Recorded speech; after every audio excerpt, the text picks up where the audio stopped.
Bang Roy katanya dapat ancaman. Benarkah ada ancaman sampai pembunuhan kayak gitu, Bang?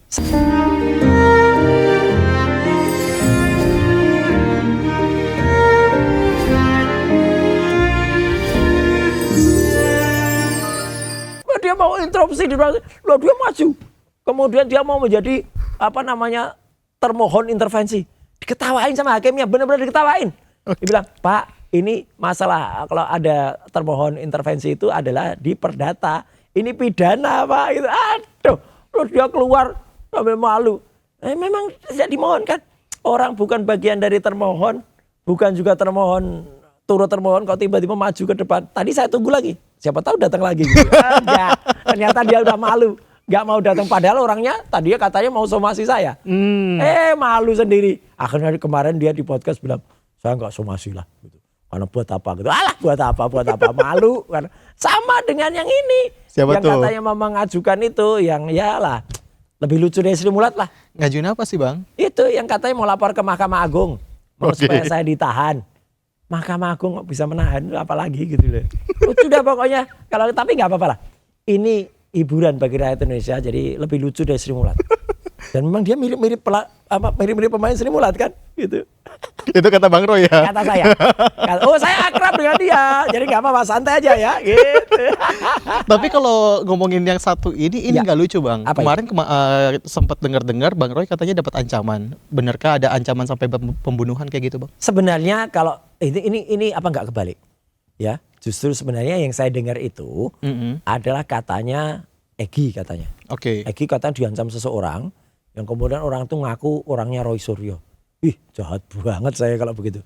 Saya tidak sejahat Rangga dalam film Ada Apa Dengan Cinta. Oke. Karena kalau Rangga itu dibilang oleh Cinta, Rangga kamu jahat. Nah, itu. Enggak lah, enggak ada. Tapi kalau ancaman itu terus terang ya, Mas. Setiap orang memang tidak ada yang bisa melenggang bebas. Tapi saya tentu tidak perlu harus cerita panjang dan buat apa ya. Kemudian saya harus menyalah-nyalahkan orang lain. Jadi buat Egy nggak usah lah nyalain orang lain. Apalagi nyalain saya. Potongan kayak gini nggak pot. Kalau memang itu ada orang yang ngaku orang saya. Tuntut dia. Tangkap dia. Katanya punya nomornya. Ya kan. Katanya sudah bisa dilacak. Ya kalau belum bisa lacak saya bantu lacak deh nanti. Ya dengan CDRI itu ketemu dengan Call Data Record Information. Nanti akan ketahuan BTS mana dia. Dia ngaku-ngaku itu atau enggak, nanti ternyata dia cuma ngaku katanya orangnya sendiri. Kan dulu juga pernah gitu siapa itu yang sok ngaku-ngaku lawyer, tapi lawyernya palsu, avokat palsu ya, dia punya kartu avokat dan dia tunjukkan ternyata bukan avokat, si Aswan itu ya. Nah itu kan juga sama, seolah-olah dapat WA waktu itu dari Dokter Tifa. Ketahuan yang bikin WA siapa, malu dia gitu loh, karena ketahuan gitu siapa yang bikin. Dan kemudian seolah-olah dia komunikasi dengan Pak Al-Katiri. Tapi kalau dari Bang Roy Suryo sendiri nerima ancaman itu, Bang? Gini, ancaman itu bisa juga kita rasa, ini terus terang, ini bukan acara infotainment ya. Tapi ancaman itu bisa juga dari yang kasat mata dan juga yang tidak kasat mata. Ancamannya seperti apa, Bang? Adalah pokoknya. Saya kebetulan hidup dan lahir dari lingkungan seperti itu. Saya bisa tahu apa-apa yang pernah menyerang, quote and quote, saya. Dan itu pernah tertangkap CCTV di rumah ya, udah semacam apalah. Kalau orang pernah baca dulu, masa baca nggak cergam paling terkenal karangan George Remy, karangan Herge, judulnya Tintin. Oh belum Tapi artinya pernah dengar ya Tintin. Oke. Nah Tintin tuh ada yang judulnya 7 bola ajaib. Nah itu saya pernah dikirimi kayak gitu. Bola api. Berarti bukan melalui pesan singkat atau misalnya langsung? Kalau pesan singkat ke saya namanya kalau dalam istilah peribahasa daerah itu kutuk marani sunduk. Apa tuh artinya? Kutuk tuh anak ayam mendatangi pemukul. Kalau berani-berani kirim WA ancaman ke saya. Dalam waktu singkat pasti akan ketahuan. Dan banyak kalau yang namanya ancaman itu bukan berarti ancaman fisik ya. Gangguan terhadap sifatnya remeh-temeh pun banyak. Kalau pembunuhan yang tadi saya tanya ini tuh? Enggak lah, itu enggak ada. Ya, pembunuhan karakter ya. Banyak pembunuhan karakter saya, katanya saya itu jahat, katanya saya nggak ngasih duit, katanya saya ijazahnya juga palsu. Gimana bisa orang yang berijazah palsu nuduh saya ijazahnya juga palsu? Aduh, orang yang nggak punya kartu atau basnya dibukukan ya, berita acara sumpahnya dibukukan, orang bisa tahu lah siapa itu yang basnya dibukukan. itu nuduh saya macam-macam. Aduh, parah deh pokoknya. Tapi alhamdulillah dan juga insya Allah kalau soal pembunuhan sih enggak. Oke. Bahwa yang aneh-aneh itu juga, kalau yang aneh-aneh yang apa istilahnya adalah yang lucu-lucuan, itu malah kita pakai sebagai lucu-lucu kok. Oke. Kan ada orang dulu yang takut ya, tuh takut kalau misalnya kita maju itu dengan setan-setan yang kecil-kecil. Nah, setan-setan kecil-kecil itu Mas pernah dengar kan istilahnya adalah TUYUL. Itu dulu ada filmnya itu di grup ini sejaban dulu.